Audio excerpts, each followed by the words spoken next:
One of my favorite places in Shanghai is Lushun Park, which is a wonderful park, has his statue, and it's a park in which people, often retired people, come and do exercises and water calligraphy and dancing, and it's a real community park that takes place in Lushun Park in Shanghai, and for me that's a nice way to capture the way in which he's become the most important literary figure of the 20th century. And it was Chairman Mao who made that decisive rehabilitation and decided to anoint him as his great predecessor. Chairman Mao himself, of course, wrote poetry. Mao was from a peasant background, but absolutely wants to connect to this great tradition, read selectively and pushed in a progressive way. And in fact, in Lushun Park, there is some samples of Mao's own calligraphy. That's perfect. So making that connection, yeah. So thanks to him, Lushun was sort of resurrected, rehabilitated because for a while it wasn't clear that that would happen. Right. He was too tainted by Japan and other aspects of his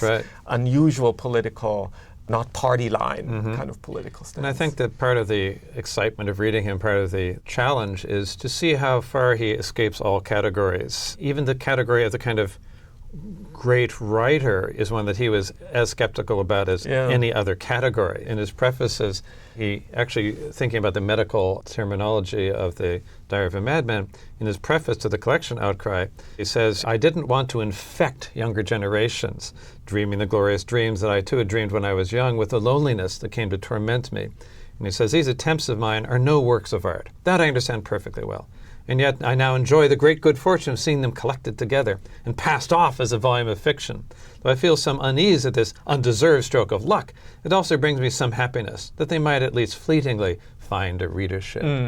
We have to take very seriously that this is, in a certain sense, a work that resists closure, wholeness, completion. And that's one of the most sort of literarily brilliant and rich aspects of this book, that even refuses to be literature as anyone had ever seen it before. Right.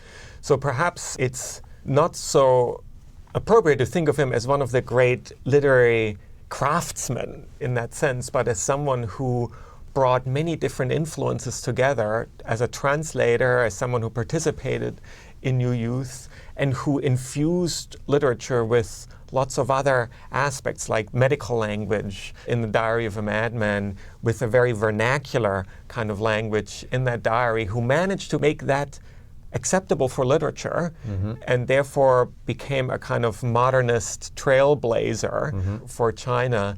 But perhaps we shouldn't expect these stories to be these subtly, carefully crafted, although they are in some way also. I think we tend to read most with greatest enjoyment the ones that are particularly crafted. Right. I think the Diary of a Madman, story of Ah-Q are absolutely beautifully worked through. Because of the ambiguities that we can't quite pin them down. Absolutely, and I think that is part of their brilliance, that they're almost anti-literature, but extraordinarily effective. Yes. Extremely well done anti-literature. Exactly.